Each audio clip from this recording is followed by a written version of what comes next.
Ahmedabad Krishnanagar police station વિસ્તારમાં ઈસમોએ હોટલના માલિકને છરીના ઘા ઝીકીને હત્યા કરી હતી। આ હુમલામાં હોટલમાં કામ કરતો કર્મચારી પણ ઇજાગ્રસ્ત થયો। કૃષ્ણનગર પોલીસે આ હત્યાના કેસમાં 3 આરોપીની ધરપકડ કરી કાયદેસરની કાર્યવાહી હાથ ધરી છે।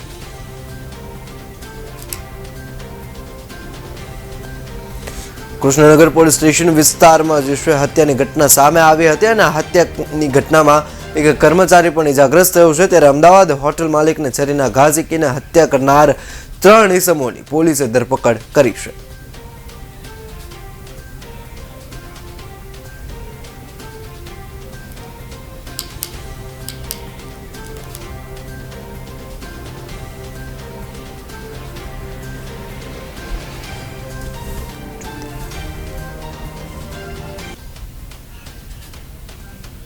मैं એવું છે કે અમે નીચે ઉતર્યા બરાબર હું ઘરેથી અહીંયા આવ્યો મને ફોન કર્યો મારા સેઠે કે તું આવ મારે જગ્યાએ પેમેન્ટ દેવા જવાનું છે કે ગામડેથી પેમેન્ટ આવી ગયું છે મેં કીધું વાંધો નહીં એમની જોડે ગાડી હતી નહીં મેં કીધું વાંધો નહીં મારું વ્હીકલ લઈને આવું છું તો કે આવો 10 મિનિટમાં ત્યાં પહોંચ્યું 10 મિનિટ પહોંચીને પછી એમને ફ્રેશ થતા 10 મિનિટ થઈ 10 મિનિટ પછી અમે નીચે આવ્યા તો એ લોકો નીચે બેઠા હતા।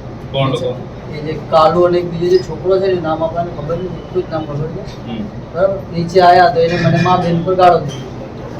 મેં કીધું ના એવું તો નહીં થાય તો પછી કે મને હાઈવે મૂકી આવો। મેં કીધું ના હું પેલા મારો સેટ પછી મને કે એવું નથી કે તો કે મારીશ। મેં કીધું ના હું મારી બતા પછી એમને સીધા ચક્કુ કાઢ્યા અને મારા સેટ ઉપર ડાયરેક્ટ ઓલું હુમલો કરી નાખ્યો અને મારા સેટને છે ને એ ચક્કુ મારી। ઝઘડો તમારી જોડે થયો તો શેઠને કેમ ચક્કુ માર્યું? મારી જોડે નહીં થયું સેટ જોડે ગયો સેટ જોડે જે થેલી હતી ને થેલી છીનવાના બહાને સેટને શેની થેલી હતી? એમાં પૈસા હતા કેટલા? 1.5 લાખ રૂપિયા જેવું। હા એ લોકો લૂંટી ગયા 1.5 લાખ રૂપિયા। આ થેલી લઈ ગયા બધું લઈ ગયા। હવે ગઈકાલે રાતના લગભગ 10:30 થી 11 વાગ્યાના સુમારે કૃષ્ણનગર વિસ્તારમાં જે ઠક્કરનગર વિસ્તાર આવેલો છે ત્યાં કિશોર કોમ્પ્લેક્સ જેમાં મધુવન હોટલ છે એની નીચે સમગ્ર જે ઘટના બનવા પામેલી છે એમાં હોટલ ચલાવનાર જે ભરત ઉર્ફે ગુરવા ગામનો ફરિયાદી અને એમની સાથે રાજેન્દ્રસિંહ રાવ એ 2 જણા હોટલની નીચે કામકાજ પતાવી નીચે ઉતરતા હતા। ત્યાં નીચે આ ગામના આરોપીઓ જયેશ ઉર્ફે કાળુ, સાગર અને દીપક આ 3 જણા બેઠેલા હતા। તે નીચે ઉતરતા આ લોકોએ કીધું હશે કે ભાઈ અમને તમે હાઈવે સુધી ઉતારી દેજો ને।